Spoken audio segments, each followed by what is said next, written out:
Welcome. Today, we're going to explore a really beautiful four-character idiom from ancient China. It tells such a powerful story about courage, about opportunity, and about that one moment, that singular moment when hidden talent finally gets to shine. So you see these four characters on your screen. When you put them all together, they create this single, really vivid idea. It's an image, actually, that comes to us from a time of huge crisis, way back, more than 2,000 years ago. So let's take a look at each one, piece by piece. Okay, this first character here is pronounced tuo. And what does it mean? Well, it has this feeling of shedding something, like taking off a coat or breaking free from a covering.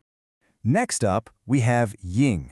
Now, this one creates such a sharp and lovely image in your mind. Think of the pointed tip of a single grain of wheat. Or, and this is a clue for our story, think of the sharp point of a tool, like an awl.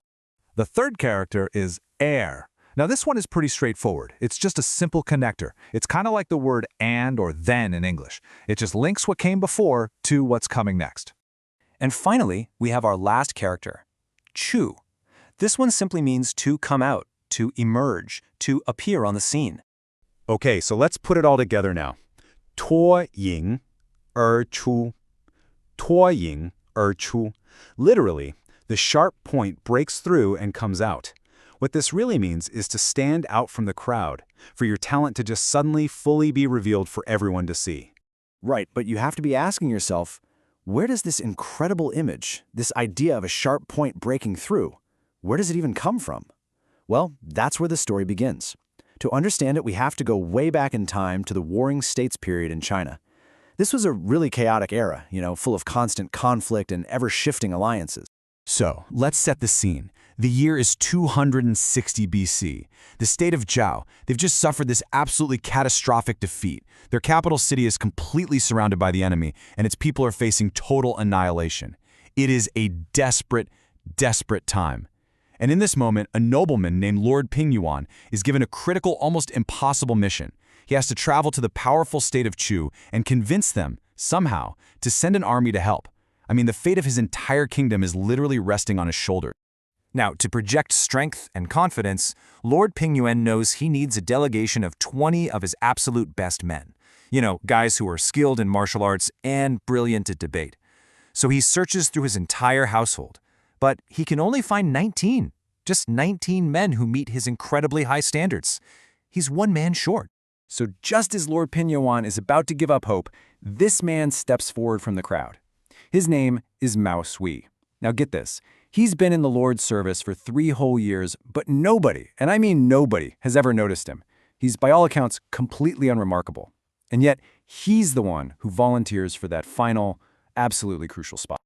Well, as you can imagine, Lord Pingyuan is skeptical, to say the least. He looks at this nobody, this unknown man, and he uses this really powerful metaphor. He says, look, a truly talented person is like a sharp awl you put in a cloth bag. Its point immediately pokes through. Everyone can see it. You've been with me for 3 years, and I've never even heard anyone mention your name. Clearly, you have no real talent to show. And right here, this is the absolute heart of the story. You have these two completely opposite views. Lord Pingyuan thinks greatness is always obvious, you can't miss it. But Mao Sui, he replies with just incredible courage. He says, that's only because I have never been put in the bag. And then he says, if you put me in the bag today, I promise you, I won't just show the tip. My entire self will burst right through. Wow. Well, moved by this incredible confidence, Lord Pingyuan agrees to take him. So the delegation travels to Chu, but the negotiations just stall. They go nowhere. Hours pass from sunrise to noon, and there's zero progress. And then it happens. Mao Sui, the 20th man, the one nobody knew, walks right up the steps to the throne room, his hand on his sword, and he starts to speak. And with brilliant logic and just this fierce passion, he lays out exactly what's at stake. In one single powerful speech, he does what 19 other elite men couldn't. The king of Chu is convinced, an alliance is formed, and because of this one man, the state of Zhao is saved. The story of Mao Sui teaches us something so deeply human, doesn't it? It reminds us that talent, it isn't always obvious. Sometimes it's just lying dormant, waiting for the right moment, the right opportunity. It really speaks to the kind of courage it takes to just advocate for yourself, to ask for a chance, to ask to be put in the bag. And it shows that when that chance finally comes, real ability, the kind that's been honed in all that quiet preparation, well, it reveals itself, especially when the pressure is at its highest. So how do we use this today? Well, we use this idiom all the time, actually.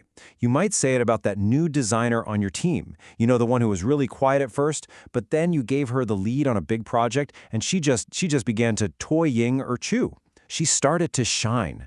When that person finally gets their chance to be put in the bag, so to speak, their talent just bursts out for everyone to see. Learn Chinese one story at a time.